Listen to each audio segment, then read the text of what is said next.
गुरु प्यारी साध संगत जी, राधा स्वामी। प्यारी साध संगत जी, आज के इस सत्संग में आपने हमें उस कुल मालिक के भाने में उसकी रजा में रहने का होका दिया है।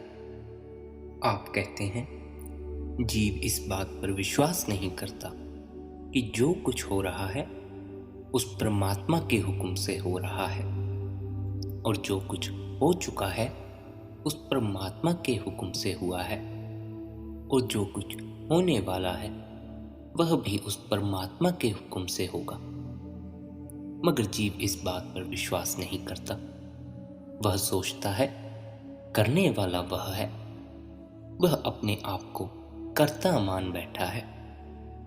अपने आप को कर्ता मान बैठने के कारण उसने कर्मों का बड़ा लंबा सिलसिला खड़ा कर लिया है, जिसका भुगतान करने के लिए उसे बार बार संसार में आना पड़ता है, और जीव इस जेल खाने में ही फंसा रह जाता है। आप हमें परमात्मा के भाने में परमात्मा के हुक्म में रहने का होका देते हुए फरमाते हैं, परमात्मा विचार, सिद्धांत या नियम न होकर एक ऐसी सच्ची सत्ता है जो अनंत अताह रजा की मालिक है। परमात्मा रजा का रूप है। दूसरे शब्दों में परमात्मा की सब शक्तियां उसकी रजा से जन्म लेती हैं। आप समझाते हैं कि पहले परमात्मा गुप्त था क्योंकि उसकी गुप्त रहने की रजा थी। उस समय किसी प्रकार के द्वैत का प्रश्न ही नहीं उत्पन्न होता, क्योंकि यही परमात्मा का हुक्म था।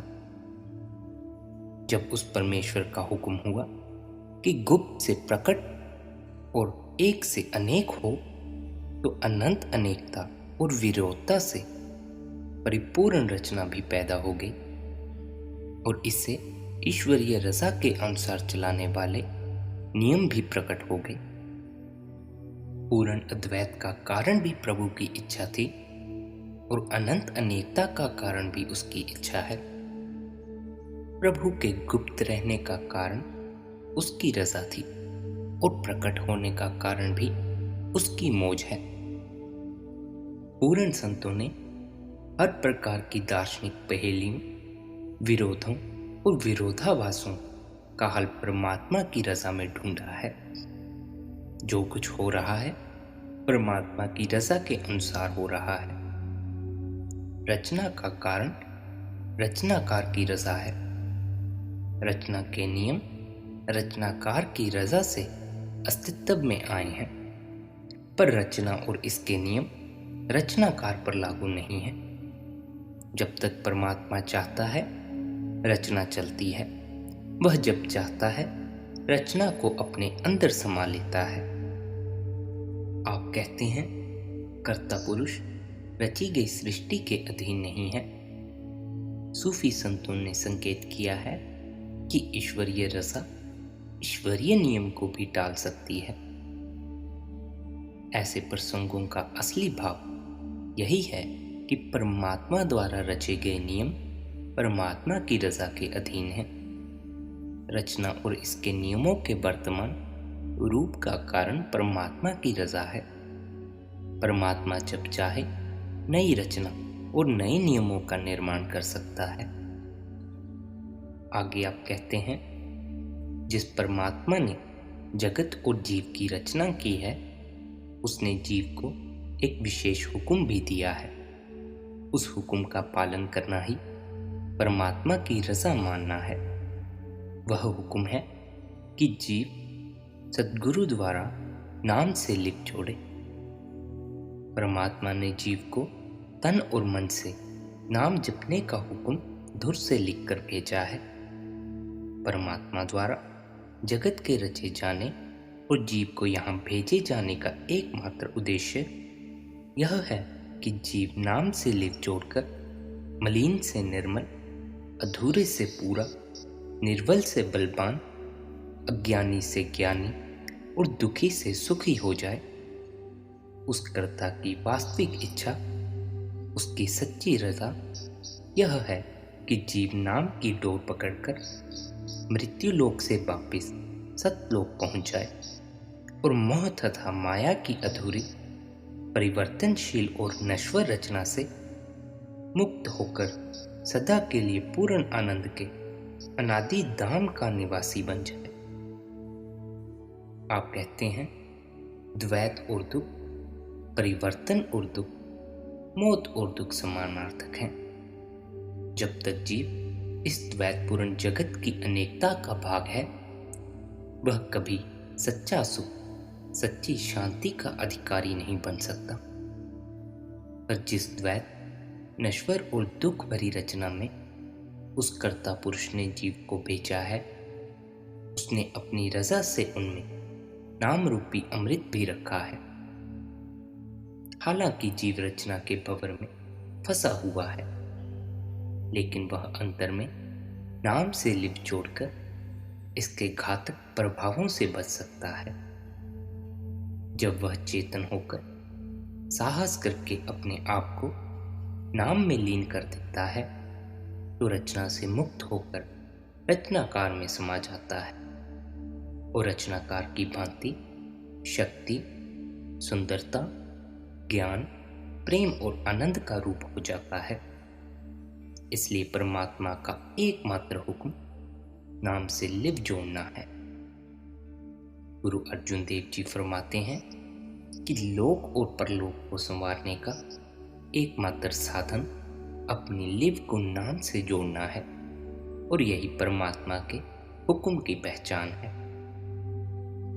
आगे आप फरमाते हैं, परमात्मा ने जीव को यह कर्तव्य सौंपा है कि वह परमात्मा की भक्ति द्वारा पुनः परमात्मा में लीन हो जाए। उसी ने अपनी भक्ति का सच्चा साधन भी स्वयं निर्धारित किया है। सृष्टि के सब नियम परमात्मा द्वारा बनाए हुए हैं और परमात्मा से मिलाप का साधन भी स्वयं परमात्मा द्वारा निश्चित किया गया है। परमात्मा भी एक है और उसका हुक्म या नियम भी एक है।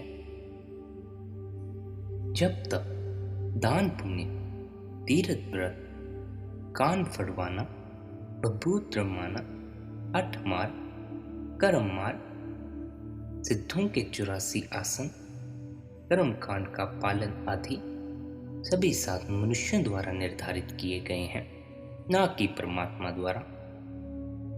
नाम से लिप जोड़ना ही परमात्मा से मिलाप का परमात्मा द्वारा स्वयं बनाया गया एकमात्र सर्वदेशीय, सर्वकालीन और सबके लिए समान साधन है।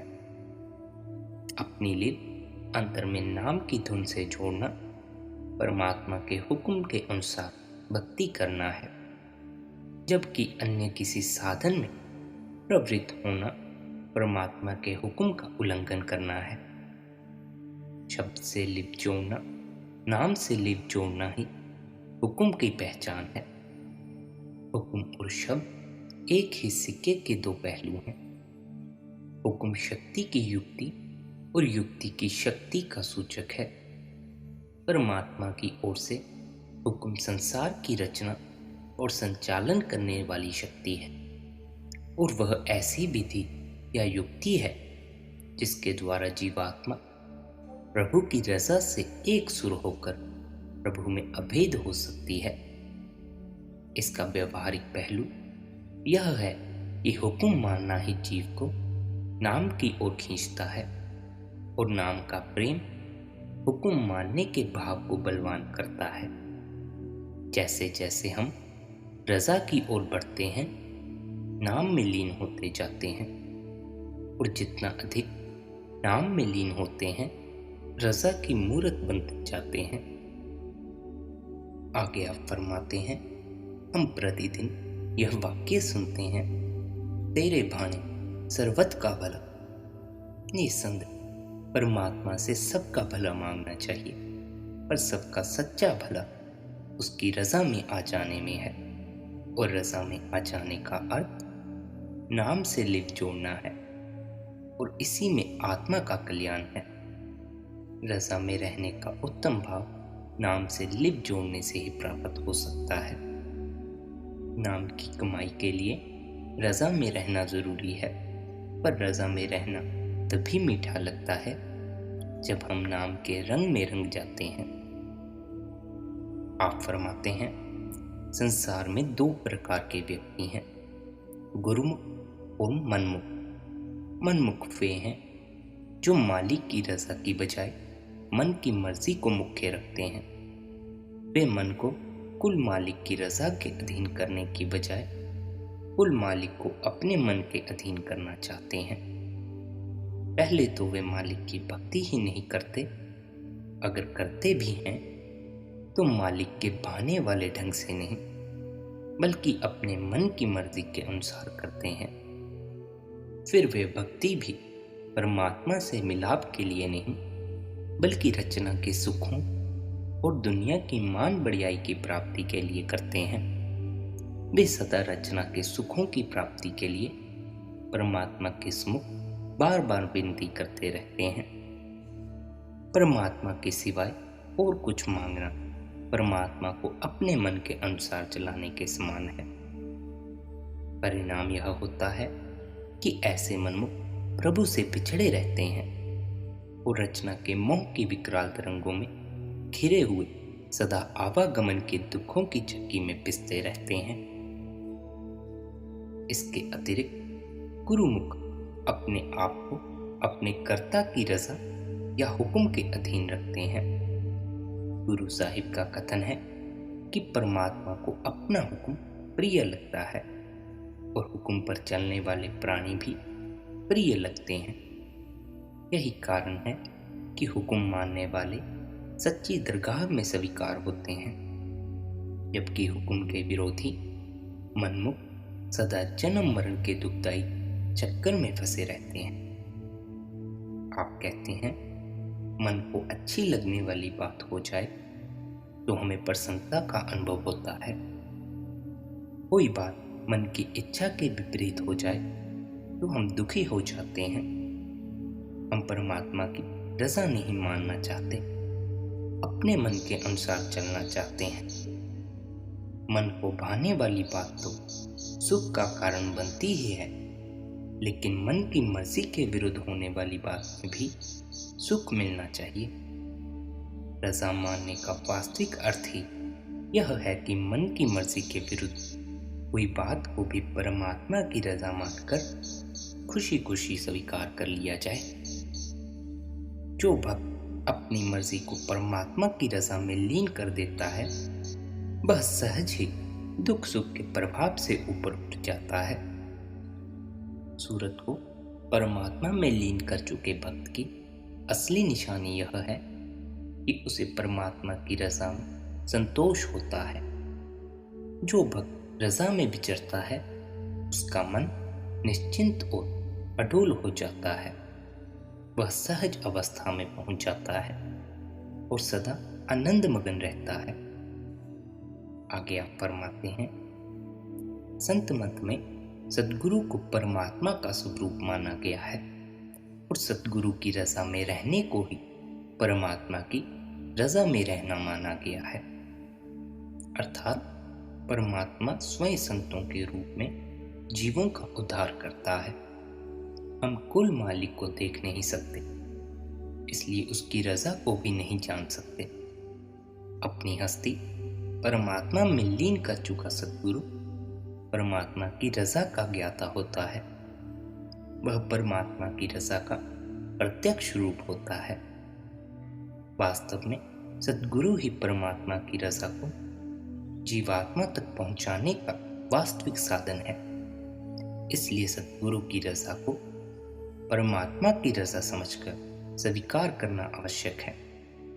सद्गुरु के प्रति प्रीति और प्रतीति की असली निशानी सद्गुरु की रजा में आना है और सद्गुरु की रजा में आने का वास्तविक अर्थ सद्गुरु के बताए उपदेश पर चलना है।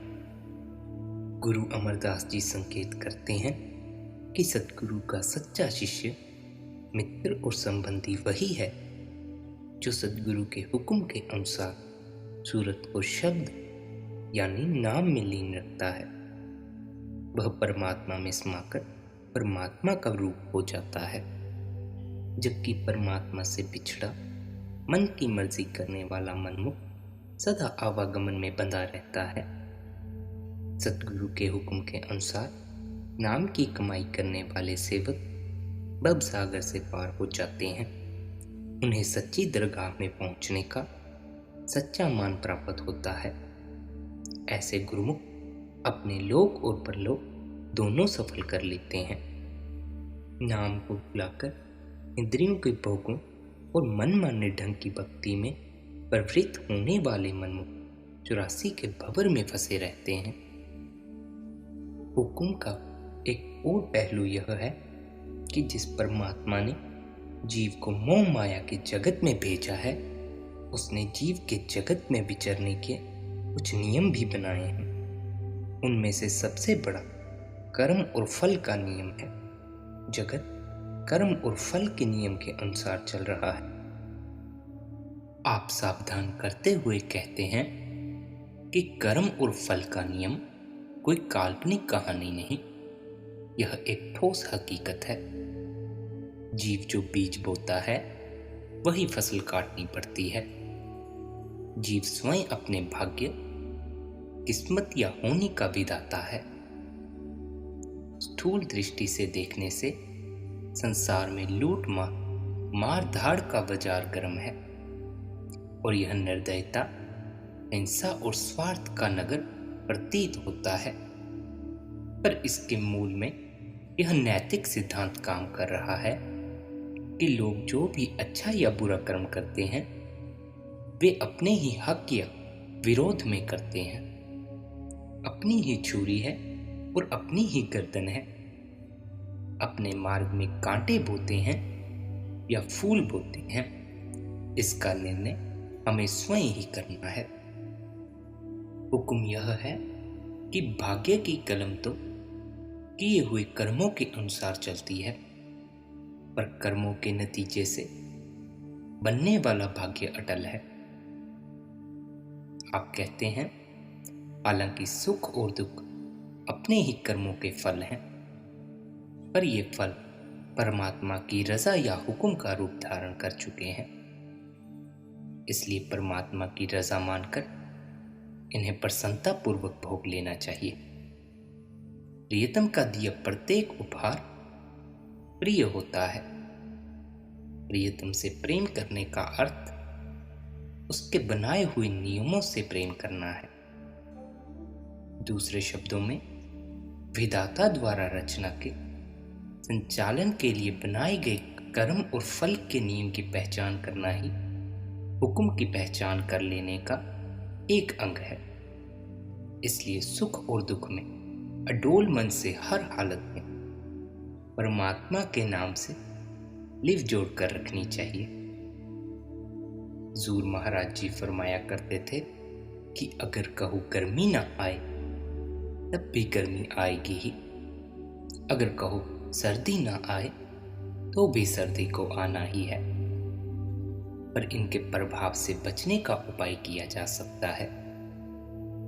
हम किए हुए कर्मों से पैदा होने वाले सुख दुख को टाल नहीं सकते, पर अपनी लिप नाम से जोड़कर इनके प्रभाव से अवश्य बच सकते हैं।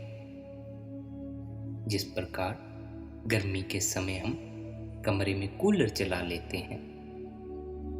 आप कहते हैं, परमात्मा का भक्त वह है जिसे सुख और दुख में कोई अंतर प्रतीत नहीं होता और जो दोनों को दाता की दात समझ समान रूप से भोग लेता है।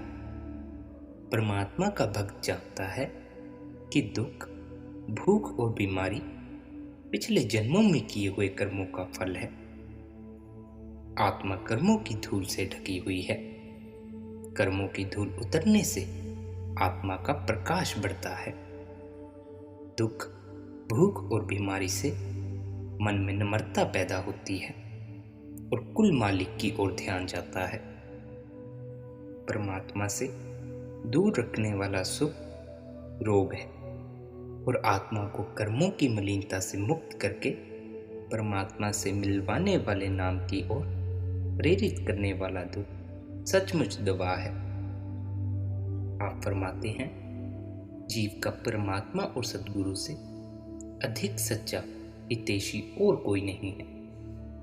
वे जो भी सुख दुख भेजते हैं, जीव के रूहानी लाभ के लिए भेजते हैं। हमारी समझ अधूरी है, इसलिए हम दुख में घबरा जाते हैं। वास्तव में दयालु और सर्वज्ञ सद्गुरु का प्रत्येक कार्य दया, मेहर और हमारी वास्तविक आत्मिक भलाई की भावना से भरपूर होता है। गुरु रामदास जी फरमाते हैं कि सच्चा भक्त कभी भी जीवन के अच्छे और बुरे हालात का मन पर प्रभाव नहीं होने देता। उसका ध्यान अपने सुख दुख, मान अपमान की ओर नहीं, बल्कि अपने परमात्मा और उसकी भक्ति की ओर होता है। वह अपने अस्तित्व को इस सीमा तक अपने प्रियतम की रजा में फना कर देता है कि वह सुख और दुख दोनों को अपने प्रियतम की बख्शिश या उपहार समझता है। वह जीवन के हर प्रकार के उतार चढ़ाव से उपराम होकर केवल परमात्मा की भक्ति में मगन रहता है। आगे आप फरमाते हैं, जीव की बुद्धि सीमित है, वह समय और स्थान में कैद है। उसे न संसार के आदि, मध्य और अंत का ज्ञान है और ना ही अपने आदि, मध्य और अंत का ज्ञान। वह भूत, भविष्य और वर्तमान का पूर्ण ज्ञाता नहीं है। उसे न दृश्यमान का पूरा ज्ञान है और न अदृश्य का पता है। वह बाहरी स्वरूप की आंतरिक असलियत नहीं जानता। उसे इस बात का पता नहीं कि कर्म का छोटा सा बीज कितने बड़े वृक्ष में बदल जाता है। यही कारण है कि उसकी सीमित बुद्धि तुच्छ मायावी इच्छाओं को जन्म देती है। वह इस जन्म को पहला और अंतिम जन्म समझता है। वह संसार को पूर्ण और आत्मनिर्भर समझता है। वह इंद्रियों के क्षण भंगुर भोगों को जीवन का वास्तविक ध्येय समझ लेता है। उसकी दशा उस बालक जैसी है जो रेत के घरोंदों को असली घर समझ लेता है, जो कपड़े के टुकड़ों से बनी गुड़ियों को सचमुच के जीते जागते प्राणी समझ बैठा है और आंख में चोली के खेल में मस्त रहता है। आप फरमाते हैं, जीव अपने अल्प ज्ञान, सीमित बुद्धि, दृश्यमान के मोह में और अदृश्य की वास्तविकता से अनजान होने के कारण प्रभु की रजा में चलने की बजाय मन की मर्जी करना चाहता है। वह सदा अपनी ही रजा पर चलना चाहता है। परिणाम स्वरूप वह इंद्रियों के भोगों और विषय विकारों की विकराल तरंगों का शिकार होकर विनाश के मार्ग पर लगातार दौड़ता रहता है। वह समझता है कि बेटे बेटियां, स्त्रियां, जायदादें, ठाठ बाट, उपाधियां, मनचाही हरकतें ही उसके जीवन का आदि और अंत हैं। वह कुछ वर्षों के छोटे से जीवन को अनंत जीवन के प्रसंग में रखकर नहीं देख सकता। उदाहरण के लिए, जीव को पता ही नहीं कि पर स्त्री और पर पुरुष का क्षण भर का काम रस करोड़ों दिनों के कष्टों का कारण बनता है। यही कारण है कि संत महात्माओं ने और ब्रह्म ज्ञानियों ने जीवात्मा को अपने ज्ञानपूर्ण विनाशकारी और दुखदायी मन का पल्ला छोड़कर परमेश्वर की सर्वज्ञ, सर्वशक्तिमान, कल्याणमय और आनंदमय रजा का सहारा लेने का उपदेश दिया है। रजा सब सुखों की खान है। मौलाना रूम कहते हैं, मनुष्य रजा मानने के लिए मजबूर है क्योंकि वह उसे टाल भी नहीं सकता। रजा की कमान से निकले तीर का निशाने पर लगना लाजिम है। अगर रजा अटल है तो क्यों ना मनुष्य खुशी से उसे मान ले। परमात्मा की भक्ति कथनी का नहीं, करनी का मार्ग है और करनी का शिखर है कर्ता की रजा में चलना। प्रभु की रजा में प्रसन्न रहने वाला प्राणी ही उसका सच्चा भक्त है।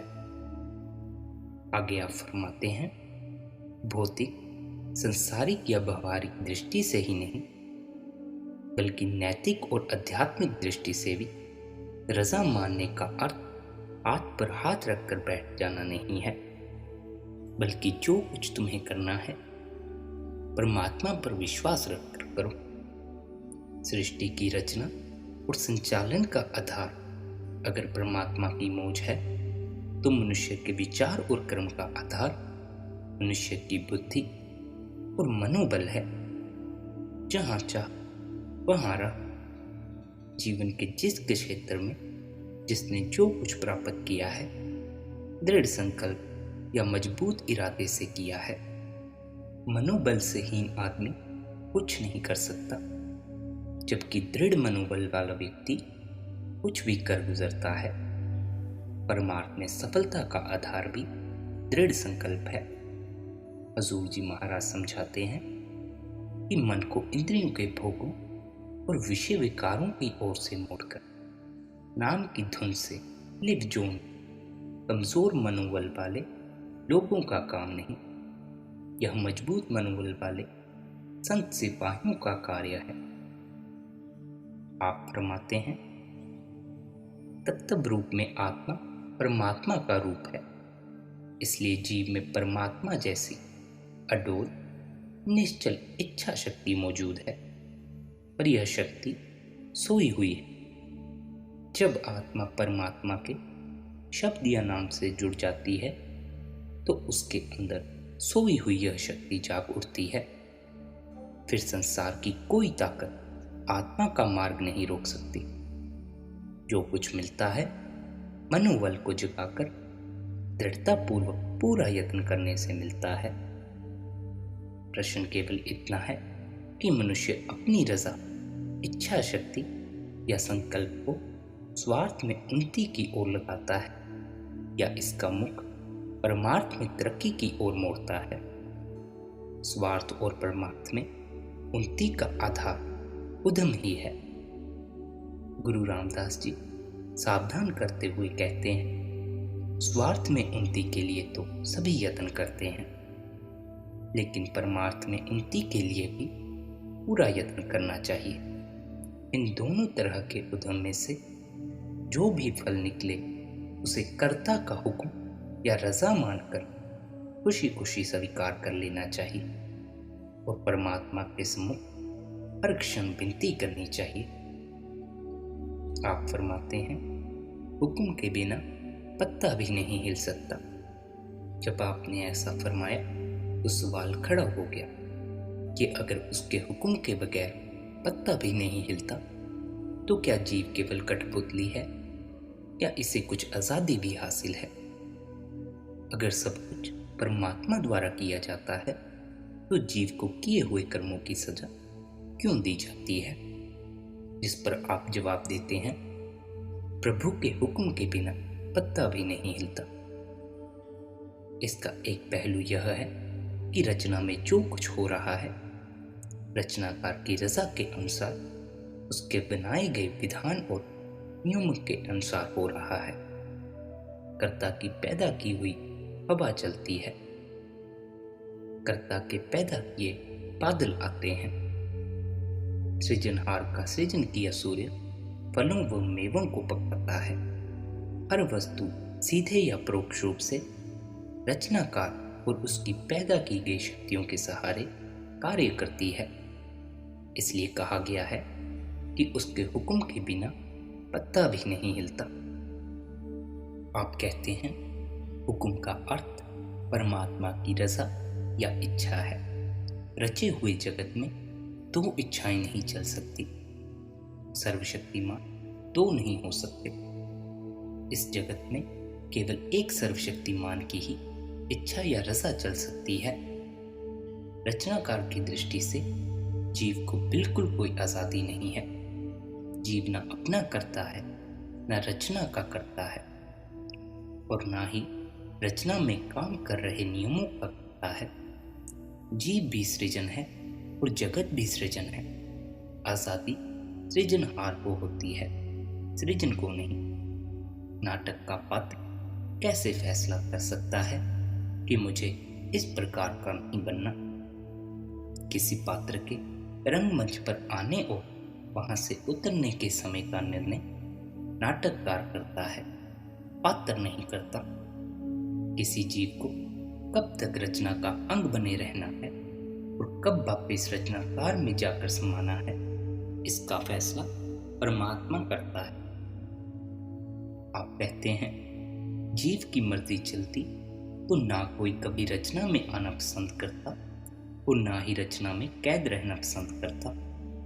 कर्ता की रजा से जगत में आया जीव उसकी रजा से ही इससे मुक्त होकर निज घर लौट सकता है। इसलिए आप कहते हैं हमें मन की मर्जी छोड़कर परमात्मा की मर्जी में रहना चाहिए। हमें परमात्मा के हुक्म में रहना चाहिए, उसके भाने में रहना चाहिए। उसके भाने में रहना ही हमारे जीवन में आनंद की लहर ला सकता है। वैसे तो हर कोई कहता है कि मैं परमात्मा का भक्त हूं, मगर परमात्मा की भक्ति कथनी का मार्ग नहीं है, यह करनी का मार्ग है। और करनी का शिखर कर्ता की रजा में चलना है। प्रभु की रजा में प्रसन्न रहने वाला प्राणी ही प्रभु का सच्चा भक्त है। राधा स्वामी।